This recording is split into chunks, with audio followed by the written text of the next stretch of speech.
Alam naman natin ang kumpas ng gagaling sa Malacanang. So, ibig lamang pong sabihin, ladies and gentlemen, si Soto, kinumpasan niya ng Malacanang. Pero siyempre, expected na natin yan. Bakit? Gusto nilang ma-impeach si VP Sara Duterte. Alam naman natin si Soto at i-impeach si VP Sara Duterte, di ba? Ang hindi ko magets, itong mga bilyar.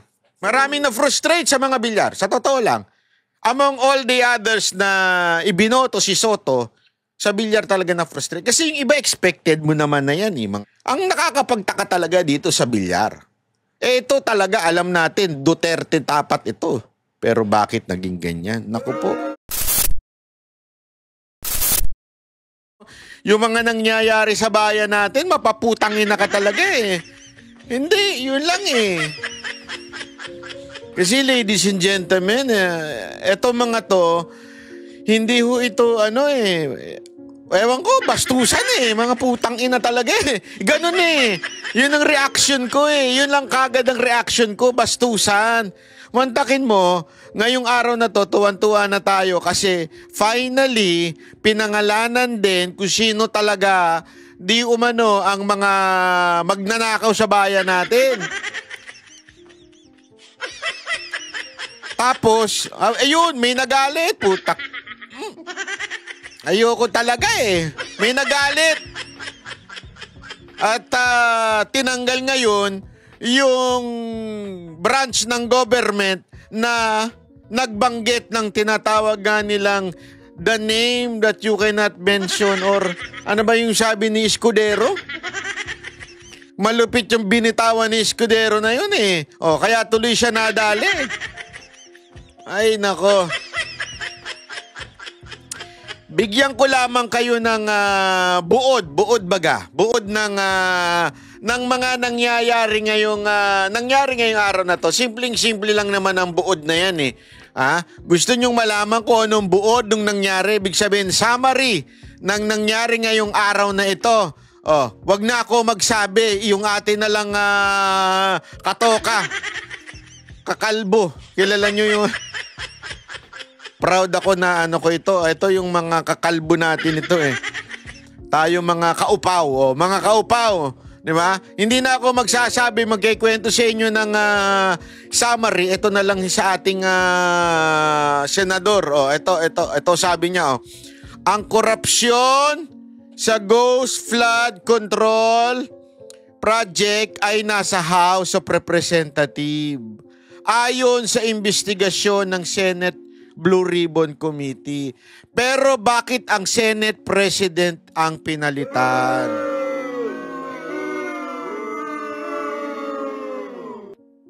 Alam mo, malupit ito. Alam mo dati, di ba, naalala nyo sabi ni VP Sara Duterte, yung peking Panginoon. Naalala nyo nun? Tinawag niyang peking Panginoon yung pangalan ni Romualdez. Tinawag ni VP Sara Duterte yan eh, di ba? Alam mo, ngayon talagang asal parang ganun ang dating Kasi, the name that you cannot mention, minention ngayong araw na to. At dahil doon, naku po, tila merong parusang inabot ang Senado. Ano yun? Tinanggal si Senate President Chis Escudero. Gago! Hindi, alam mo, ito walang biro ito Nung narinig ko yung sinabi ni Escudero na yun, naalala ko tuloy yung alam niyo yung Yahweh, 'di ba? Yung noon basta merong konteksto yun sa Biblia sa Old Testament na hindi pwedeng banggitin yung pangalan or symbol. Kaya symbol lang yun tapos dinagdagan na lang 'di ba? Sabi ko, yun ang talagang Panginoon. Ito peking Panginoon. Nung nabanggit, tanggalin yan. Ang tanong banat bay, ito lang ang tanong, bakit siya natanggal? Di ba, pag ikaw tinanggal, ibig sabihin yan, majority. Oo, tama kayo dun. Majority, natanggal. Bumoto para kay Soto, yung pinalitan. O sino-sino ba yung nandun? Si Villar, nandun. Yung iba kasi, expected mo na. Halimbawa, yung mga dilawang pinklawan dyan. Di ba? Hindi ko nga maintindihan dito sa mga hinayupak na pinklawan na to eh. Katulad ni Ontiveros, si Bam Aquino, si Kiko Pang... Alam mo, eto lang kasimple yan. Hindi ko magets dito sa mga pinklawan na ito. Supposedly, dapat minority sila. Bakit minority? Kasi, alam naman ng lahat, kahit i-deny pa, kahit sabihin pang paulit-ulit that the legislative branch is a separate branch and independent, ay malaking katarantaduhan yan. Alam naman natin, ang kumpas nang gagaling sa Malacanang. Pag ikaw ay panahon na para ma-replace, panahon na. At yung kumpas na yan ang gagaling yan sa Malacanang. So, ibig lamang pong sabihin, ladies and gentlemen, si Soto, kinumpasan niya ng Malacanang. O, palitan na yan si Escudero. Ha? Mamaya may kikwento ko sa inyo kung bakit pinalitan si Escudero. Mamaya, unya-unya, daan-daan lang. Ipapaliwanag ko sa inyo ng unti-unti kung bakit nangyari ito, mga nangyari ngayong araw na ito. So, ganun nga nangyari, di ba? Magtataka ka ngayon, bakit ang mga katulad ng mga pinklawan na supposedly galit na galit dapat sa mga Marcos yan. Supposedly galit na galit sa mga dilawan yan. Di ba? Bakit sila galit na galit? Naalala ninyo? Di ba? Kung ano tawag nila kay Marcos, diktador, lahat. Pero bakit ngayon? Nasa majority na itong mga hindot na ito. Tama, mali. Bakit ngayon nandyan na yung mga yan? Oh. May narinig akong bumubulong. Ano? Pera? Campaign fund? Hindi. Narinig ko lang naman yun. May ipis bumubulong sa akin eh. Narinig ko, sabi, baka naman campaign fund yan. Oh. Pero siyempre, expected na natin yan. Bakit? Gusto nilang ma-impeach si BP Sara Duterte. Alam naman natin si Soto atat na atat i-impeach si BP Sara Duterte, di ba? Alam natin yan. Atat na atat na i-impeach si BP Sara Duterte yan. So, posible yun. Ang hindi ko magets, hindi ko magets itong mga bilyar. Hindi sorry supposedly una-una. Kayo, ikaw, Camille, makinig ka sa akin Madam Camille. Kung hindi ka sumabit kay BP Sara Duterte, hindi ka mananalong senador. So, ibig sabihin, manggagamit ka? Gago!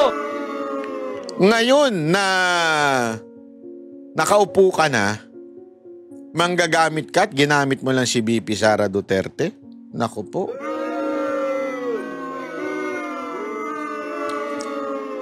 Mark Villar! Naku, ikaw pa naman, naku.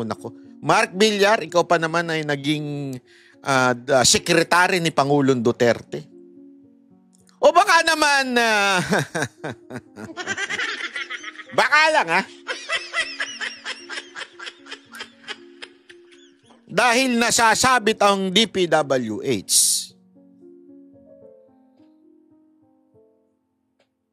Ayoko na magsalita. Ayoko na. Baka naman may pinoprotektahan ka. Baka lang. Ako'y nagtatanong lang sa'yo. Baka naman natatakot ka.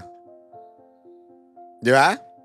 O baka naman, dahil ang bilyar, may negosyo. Maraming negosyo. At nababatikos yung patubigan nyo. Di ba? Alam naman natin yung patubigan ninyong palpak. Hindi kaya yan ang dahilan kung bakit you have to follow the president? Gago! Maraming na-frustrate sa mga bilyar. Sa totoo lang, among all the others na ibinoto si Soto, sa bilyar talaga na-frustrate. Kasi yung iba expected mo naman na yan. Mga Tulpo, si Rapi, si Erwin. Expected mo na yan, di ba? Siyempre, nandun sa side niya yan Tandaan ninyo, hindi mo na kailangan yan na, alam mo yun, pagdudahan pa. Kasi nandun na yan Lahat yan. Lito Lapid, nandyan. Siyempre, lahat yan nasa ilalim ng Senate line-up ni Marcos. Normal na kung ano yung kumpas ng presidente, dun sila. Siyempre naman, okay? Ang nakakapagtaka talaga dito sa bilyar, ito talaga alam natin, Duterte tapat ito. Pero bakit naging ganyan? Naku po. I don't think pera ang kapalit. Bakit? Sobrang yaman yan eh. Sobrang yaman ng bilyar. Yan nga, pagka tiningnan mo nga yung pinakamayaman, alam ko number 1 yung tatay nila eh. So, hindi pera, I don't think. Baka may pinoproteksyonan. Yun ang posible. Naku. Gago! Hindi ko alam ha, pero... Mga bilyar, umayos kayo. Tinitingnan kayo ng taong bayan ngayon. So, ito nga yung summary ng pangyayari ngayong araw na ito. Di ba? Nabulgar ang korupsyon at yan po ay nanggagaling mismo sa pinuno di umano ng Kamara na si Romualdez at si Zaldico. Bakit ba si Zaldico? Kasi siya yung chairman ng appropriation. Alam natin ng appropriation, sila yung in charge doon sa budgeting. So, binuking ho nitong Diskaya. Etong dalawang to at kasama yung mga congressman. Pero ang nangyari, pinalitan si Senate President Chis Escudero. At ito pa matindi, ladies and gentlemen. Ngayon lang din, lumabas din. Pinalitan din ang ayan. Pinalitan din si Marcoleta as Chair of Senate Blue Ribbon Committee Head. Naku po. Alam nyo mga kababayan, ito isa sa mga frustrating na nangyari ngayong araw na ito. Kasi ako masungit si Marcoleta. Okay? Pero tamang-tama siya doon as a chair o chairman o chairperson ng Senate Blue Ribbon Committee. Una, abogado. Pangalawa, grabe talaga mag-imbestiga. At ako, nakikita ko, napaka-independent. As a matter of fact, nagulat nga yung lahat ng nung biglang bumanat siya kay Estrada, di ba? Kay Jinggoy, sabi ba naman niya, ligtas ka na. Alam mo, ganun siya ganun siya, masasabi nating totoong tao. Diba? Basta, ito talagang sa tingin ko banateros talaga dating nito eh. Diba? Talagang totoong tao siya eh. Bitaw talaga kung bitaw. Tapos biglang papalitan. Pagkatapos ng isang matinding accomplishment. Accomplishment yun, ladies and gentlemen. Mamaya makikita ninyo, papakita natin sa news, di ba? Si Romualdez, pinangalanan. Si Zaldico, naimbitahan niya pa si pangalan nito? Si Tiangco, at doon, pinakita talaga yung inilagay na pera ni Zaldico sa mga distrito. Yeah?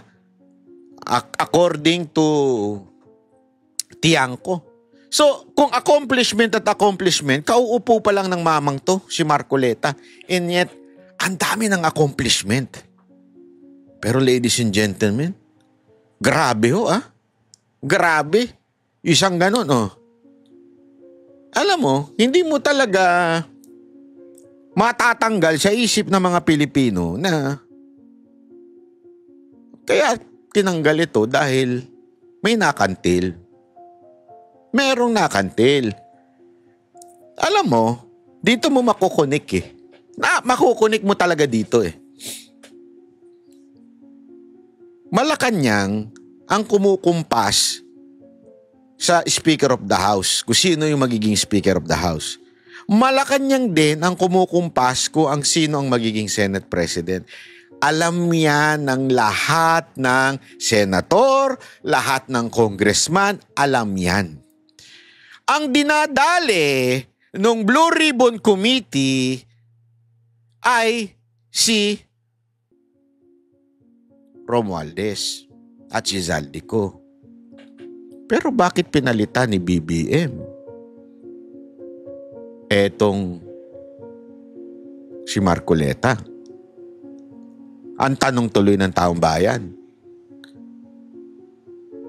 meron kayang kinaugnayan ang presidente ng Pilipinas sa korupsyon di umano allegedly accused by the Diskaya kila Speaker at kay Zaldico? Yan ang tanong ngayon. Kayong sumagot mga kababayan, kasi kung wala at kung gusto ninyong malaman talaga ang katotohanan, gusto ninyo malaman ang katotohanan tama mali, o hindi sana tuloy-tuloy si Marcoleta. Ay, sandali, Banat Bay, putang ina mo Banat Bay, mali naman yung opinion mo Wait a minute, chotomate ha. Sasabihin nila, kasi na-involve si Escudero doon sa campaign na merong nag-donate na contractor. Okay, given, sabihin na natin. Let's assume it is true, although it is not. Yung naikwento ko na sa inyo kung anong tamang usapin tungkol dito. Pero assuming tama yung isiniisip ninyo. Halimbawa lang. Pero bakit tatanggalin mo si Marcoleta na wala namang kinalaman doon sa tinatawag ninyong quote-unquote iskandalo ng Senate President? So if you are the President of this country and you are seeing, eto lumalabas na yung mga katotohanan, eto na yung mga dapat nating marinig.